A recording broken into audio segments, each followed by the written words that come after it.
அண்ணாமலை முக்கிய பொறுப்புகள் இருந்து விலகிட்டார். பாஜக காரங்களாம் ரொம்ப ஷாக் ஆயிட்டாங்க. அவங்க முகமே வாடி போச்சு. அவர் எதனால விலகினாரு? எடப்பாடியை முதலமைச்சர் வேட்பாளராக பாஜக அணி தேசிய ஜனநாயக கூட்டணி அறிவிச்சது விரும்பலையா? அது அறிவிச்சு கிட்டத்தட்ட ஒரு வருஷம் ஆன போது கூட ஏன் இப்போ முடிவு செஞ்சு அவர் விலகணும்? அது மட்டும் இல்லாம சமீபத்துல கட்சியில தேர்தல் பொறுப்பு அவருக்கு கொடுத்தாங்க. கிட்டத்தட்ட 6 தொகுதிகளுக்கு அவர் பொறுப்பாளரா நியமிக்கப்பட்டாரு. அது சுற்றுப்பயண பொறுப்பாளரா நியமிக்கப்பட்டாரு. அந்த தொகுதியில கவனம் செலுத்தணும் அப்படிங்கிற அளவுக்கான பணி கொடுக்கப்பட்டது. அதுல அவருக்கு அதிருப்தின்னு சொல்லப்படுது. அவரு தமிழகம் முழுக்க நல்ல அளவுக்கான செல்வாக்கு கொண்ட தலைவர். அவருக்கு நல்ல ஒரு ஃபாலோயிங் இருக்கு. நிச்சயமாக இளைஞர்கள் மத்தியில அவருக்கு நல்ல ஒரு செல்வாக்கு இருக்கு. அவருக்குரிய குறைந்த கால அரசியல் அனுபவத்திலேயே நிறைய அளவுக்கான செல்வாக்கை அவர் வாங்கிக்கிட்டாரு. இளைஞர்கள் நிறைய பேர் அவருக்கு ஆதரவா இருக்காங்க. அவர் பாஜகவுடைய மாநில தலைவராக இருந்தபோது பாஜக கணிசமான அளவுக்கு வளர்ந்ததுங்கிறது யாரும் மறுக்க முடியாது. அவர் போன பிறகு கொஞ்சம் டல்லு தான் ஆயிப்போச்சு. நைனா நாகேந்திரன் நல்ல பழுத்த அரசியல்வாதியாக இருந்தாலும் கூட ஒரு கட்சி தலைவராக இருந்து அழகாக கருத்துக்களை சொல்வதற்கான திறன் மிக்கவராக முழுமையாக இல்லை. பாஜகல அண்ணாமலையோடைய அந்த நாவன்மை மற்ற தலைவர்களுக்கு இருந்ததாங்கிறது சொல்றது மிக கஷ்டம். ஆனா தமிழிசை சவுந்தரராஜன் அருமையா பேசுவாங்க. அவங்களுடைய மொழியை யாருமே குறை சொல்ல முடியாது. ஏன் ராஜா இன்னும் கூட பல தலைவர்கள் ரொம்ப அழகா பேசக்கூடியவங்க தான். ஆனா அண்ணாமலை அட்டாக் பண்ற விதம் கிட்டத்தட்ட ஒரு தேர்ந்த திராவிட கட்சியுடைய தலைவர் மாதிரி அவர் செயல்பட்டார். ஆகல அவருக்கான செல்வாக்கு அதிகம் இருந்தது. சோசியல் மீடியால அவருக்கு அதிக அளவுக்கான ஃபாலோயிங் இருந்தது. கடந்த ஆண்டு உங்களுக்கு தெரியும், எடப்பாடி பழனிசாமியுடைய நிர்பந்தம் காரணமாக அண்ணாமலையை தமிழக பாஜக தலைவர் பொறுப்பில் இருந்து தேசிய பாஜக விலக்கியது. அவரை போக சொல்லிட்டு தான் அதிமுக எடப்பாடியோட அவங்க கூட்டணி அமைச்சாங்க. இதுல அவருக்கு கடும் அதிருப்தி தான். அது மட்டும் இல்லாம அவருடைய தொண்டர்களுக்கு, அவருடைய ஃபாலோவர்ஸுக்கு மிகப்பெரிய அதிருப்தி இருந்தது. அதுக்கப்புறம் நயினா நாகேந்திரன் வந்தாரு. அவரும் கிட்டத்தட்ட அண்ணாமலை ஆதரவாளர்களை கொஞ்சம் முடக்குவது போல செயல்பட்டாரு. எல்லா தலைவர்களும் செய்யறது தானே. அண்ணாமலை ரொம்ப அமைதியா தான் இருந்தார். அதிமுக பாஜக அணி அமைஞ்சது. அவங்க முதலமைச்சர் வேட்பாளர் எடப்பாடி அறிவிச்சாங்க. அண்ணாமலை 4-5 தடவை சொன்னாரு. மனமும் வந்து சொன்னாராங்கிறது மிகப்பெரிய ஒரு சந்தேகம். அண்ணாமலை மேல நிறைய பேர் மேல போய் புகார் சொன்னாங்க. அதெல்லாம் தாண்டி வந்துட்டாரு. அவருக்கு ஒரு பொறுப்பு கொடுக்கல, தேசிய அளவு பொறுப்பு கொடுக்கல, அவருக்கு முக்கிய அளவுக்கான பதவிகள் கொடுக்கல, வெயிட் பண்ண சொன்னாங்க. அதுல மறுக்க முடியாது. கொஞ்சம் வெயிட் பண்ணுங்க, தேர்தலை பணி செய்யுங்க, தேர்தல நில்லுங்க, நீங்க வேட்பாளராக இருந்து வெற்றி பெற்றீங்க அப்படின்னா அதிமுக பெரும்பான்மை பெறாது. அப்போ பாஜக ஒரு முக்கிய பொறுப்பு வகிக்கும். அப்போது நிச்சயமாக உங்களுக்கும் ஒரு பதவி வரக்கூடிய வாய்ப்பு இருக்கு. அரசியலில் ஒரு அதிகாரம் பெறுவதற்கான வாய்ப்புகளை பெறுவீர்கள் சொல்லிதான் அவரை வச்சிருந்தாங்க.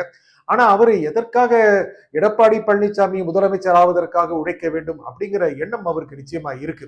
ஏனென்றால் கொங்கு மண்டலத்துல அண்ணாமலையும் ஒரு மிகப்பெரிய தலைவராக வளர்ந்துட்டார். அங்கே கிட்டத்தட்ட எடப்பாடிக்கு எந்த அளவுக்கு செல்வாக்கு இருக்கோ அந்த அளவுக்கு அண்ணாமலைக்கும் இருக்கு. ஆனால் எடப்பாடி பாஜகவோட அணி அமைச்சதுனால எடப்பாடிக்கு அதிக அளவுக்கு செல்வாக்கு இருக்கும், மறுக்க முடியாது.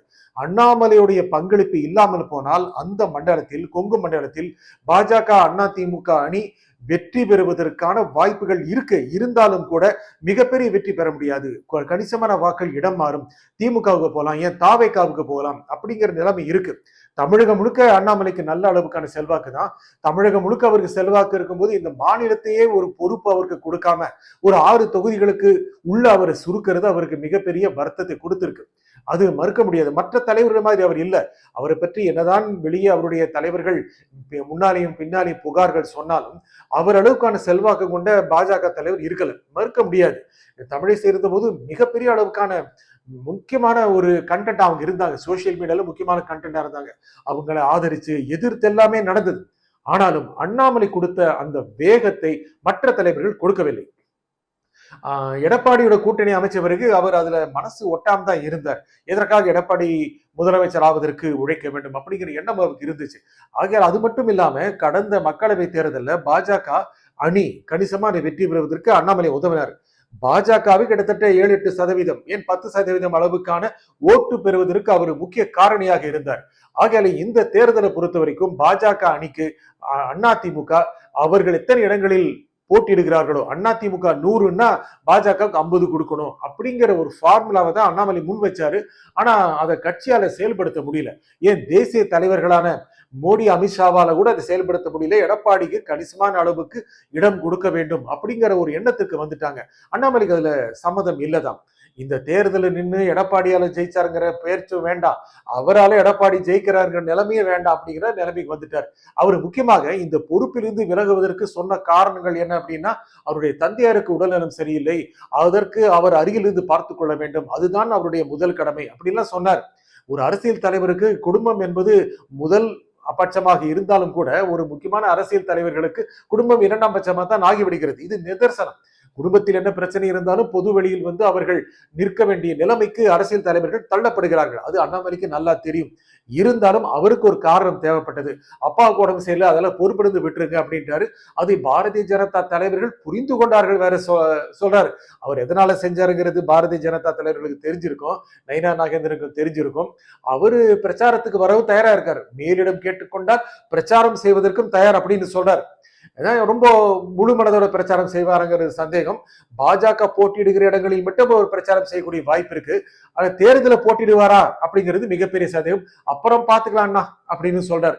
5 மாசம் பார்க்கணும்ல, அவரு அண்ணா திமுக பாஜக அணியில விஜய் வருவாரா, இல்ல அவர் தனி கட்சி ஆரம்பிப்பாரா, இதெல்லாம் கேட்கும்போது தேர்தலுக்கு இன்னும் நாள் இருக்குன்னா அப்படின்னே சொல்லிட்டு இருந்தார். நவம்பர், அக்டோபர், நவம்பர் மாதங்கள்ல. இப்ப தேர்தல் பக்கத்துல வந்துருச்சு, 2 மாசம் தான் இருக்கு. இப்போ என்ன சொல்றாரு, இன்னும் நிறைய நாள் இருக்குன்னா அப்படின்னு சொல்றாரு. கடைசி நிமிஷத்துல தேர்தலை போட்டியிட போவதில்லைங்கிற முடிவுக்கு வரக்கூடிய வாய்ப்பு இருக்கு.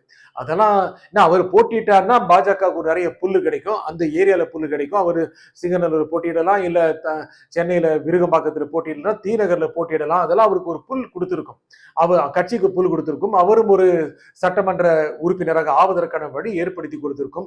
ஆனால் தனக்கு இன்னும் அரசியல் வாழ்வு இருக்கிறது, தனக்கு வயது இருக்கிறது அப்படிங்கிற ஒரு தெளிவான முடிவுல இருக்காரு.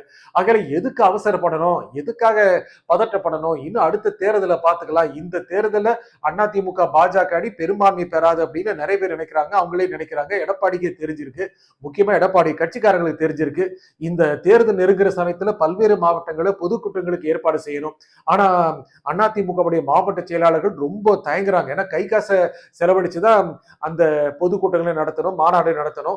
ஆனா அதை ஜெயிக்க முடியுமாங்கிற சந்தேகம் அவங்களுக்கு இருக்கிறதுனாலையும், யார் வேட்பாளர்கள்ங்கிறது தெளிவு இல்லாம இருக்கிறதுனாலையும் அவங்க தயங்குறாங்க. அது மட்டும் இல்லாம எடப்பாடி பழனிசாமி தன்னை மட்டும் அதிகம் கட்சி முன்னிறுத்துகிறார் அப்படிங்கிற ஒரு அதிருப்தியும் கட்சியுடைய 2ஆம் கட்ட தலைவர்களுக்கு இருக்கு.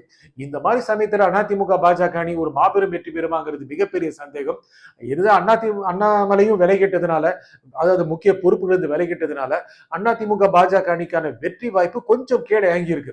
நல்லா தெரியும், சமீபத்திய கருத்து கணிப்புகள் எல்லாம் விஜய்க்கு தாவேகாவுக்கு கிட்டத்தட்ட 15-20% அளவுக்கான வாக்கு வங்கியை கொடுக்குறாங்க, வாக்கு சதவீதத்தை கொடுக்குறாங்க. அவரு அதிமுக திமுக 2 பேர்கிட்டையும் வாக்குகள் எடுக்கிறார். அதிமுக அதிகம் எடுப்பார் மாதிரி தெரியுது. ஆகல இந்த சூழ்நிலையில எப்படி இருந்தாலும் அதிமுக ஒரு மிகப்பெரிய வெற்றியை பெற முடியுமா அப்படிங்கிற ஒரு நிலைக்கு தள்ளுறதா முக்கியமா அண்ணாமலையோட விருப்பமா இருக்கு. டிடிவி வந்தது கூட அவருக்கு அதுல ஏற்புடையதா இல்ல. ஏன்னா டிடிவி இந்த மாதிரியான டேர்ம்ஸ் வந்திருக்க கூடாதுன்னு அண்ணாமலை நினைக்கிறாரு. இந்த சமயத்துல எதுக்கு கூட இருந்துகிட்டு ஒதுங்கி நிப்போம் அப்படிங்கிற முடிவுக்கு வந்திருக்கிறாரு. இதை மேலிடம் அதை ஏற்றுக்கொள்ளுமா, அவருக்கு நிர்பந்தம் கொடுப்பா, நிர்பந்தத்தை தாண்டி செயல்படுகிற அளவுக்கு அவர் சூட்சமங்கள் நிறைந்தவர் தான். அது எப்படி காட்டுறாங்கிறத பார்ப்போம். நன்றி, வணக்கம்.